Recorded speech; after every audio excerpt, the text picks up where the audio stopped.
Hi guys and welcome back to the vlog. We're here at SM Mall of Asia and pinasyal ko lang si Phoenix. Isa sa mga na-realize ko kapag lumalabas ako sa mall or kahit saan ako pumunta, itatrato ka talaga ng mga tao sa paligid mo base sa suot mo or base sa appearance mo. Para sa akin, wala namang masama kung ano yung gusto mong isuot. Kasi ako, ganun din yung ginagawa ko. Kung ano lang yung feel kong isuot that day, yun lang talaga yung isusuot ko kahit hindi maganda. Pero, eto nga yung point na na-realize ko na okay, so bumabase pala kayo sa value ng tao, sa pananamit, or sa pagkilos, or kung ano yung meron sila. Most of the time, ganyan yung mga nakapaligid sa atin. Kaya, ang may advice ko sa inyo is, don't worry about what other people think. Kung saan ka mas komportable, go. Pero at the same time, kung meron kang maibibigay na mas best mo pa, na mas best appearance mo, best na pananamit mo, irampa mo yan, girl. So, yan yung piece of advice na na-realize ko. Every moment na lumalabas ako ng bahay. So, back with the vlog. Ito na nga, pumunta ako sa SM para bumili ng fan kasi ito yung gusto ni mother, kaya binili ko siya noon. And meron lang ako pinadala sa LBC. Hi guys! So, nandito tayo sa SM North.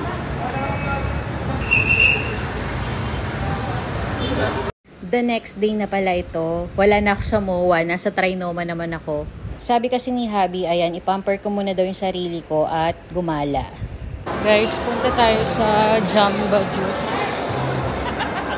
Ever since na pumupunta ako ng Trinoma, bumibili talaga ako ng Jamba Juice at nilalagay ko dun sa Hydro Flask para pwede pa akong umikot and mariretain pa rin yung ice dun sa mismong drink. At kahit half day akong nasa mall, pag uwi ko, may ice pa rin siya. Hindi pa rin natutunaw.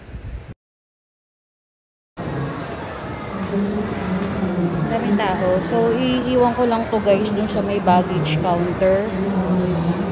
Tapos, saka tayo ikot-ikot. So, guys, dito ako ngayon sa Trinoma.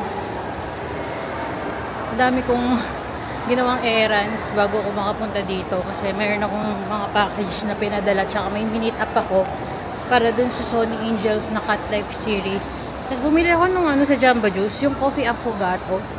Hindi pala siya masarap. Lasang kape siya, oo, pero hindi siya ganun kasarap. Mas masarap pa rin yung chocolate mood.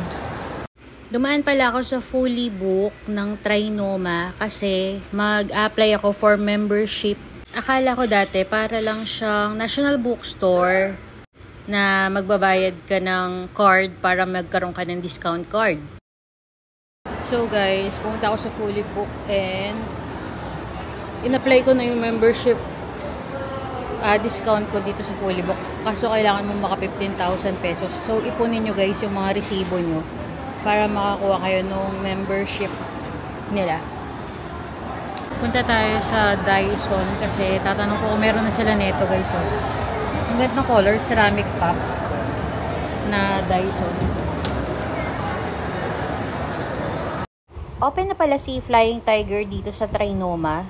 Kasi yung first branch nila sa Glorieta, madami sila dito ng mga kung ano-ano lang. Katulad ng mga nakikita nyo sa Miniso. Pero this one, kasi siya, international brand. Kasi meron sila dito mga pang-bake, mga stationery, mga stuffed toys, ornaments. Sabi nung staff dito, every season daw yung pagpapalit-palit nila ng mga sinesell nila. Like kapag malapit na yung Valentine's Day, mas marami silang mga naka-display na dito na pang Valentine's gift. Kaya kung naghanap kayo ng mga pang gift, ito yung perfect place na pwede nyong puntahan kasi marami kayong mapipili talaga. At ito nga yung nabili ko dito sa Flying Tiger. Reindeer siya na mug. At may bayad yung kanilang paper bag. Kaya if meron kayong eco bag, doon nyo na lang ilagay. Pumunta din pala ako dito sa Toys R Us kasi tumitingin ako ng Lego para kay Phoenix. Tsaka nakita ko tong Sylvanian family. Sobrang mahal. So, pumunta ako sa Toys R Us. Grabe, ang mahal ng Sylvanian. family. Nasa 1,000 plus. Tapos kapag yung dolls lang, parang 499, dalawa, pero maliit lang yun. Punta tayo sa Miniso. Nakita ko na naka-sale si Ginger Snap, kaya nag-check ako ng mga damit kung merong kasya kay Phoenix. Tapos, ayun, meron ako nakita na isa na pang New Year niya. I think nasa 900, 450 na lang.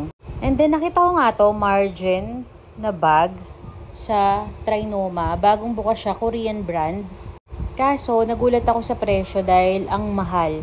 Nasa 6,000 pataas. Merong mga 3,000 pero maliliit lang. Nasa 6K pataas yung magaganda yung design. At saka yung mga leather, yung material. In fairness sa staff nila, mabait siya at nagpapa-video. Siguro dahil bago lang yung store. And then, pumunta lang ako dito sa Sisig Huray kasi nag-crave si hubby ng sisig. So, ayun lang guys. Bye! Follow me for more!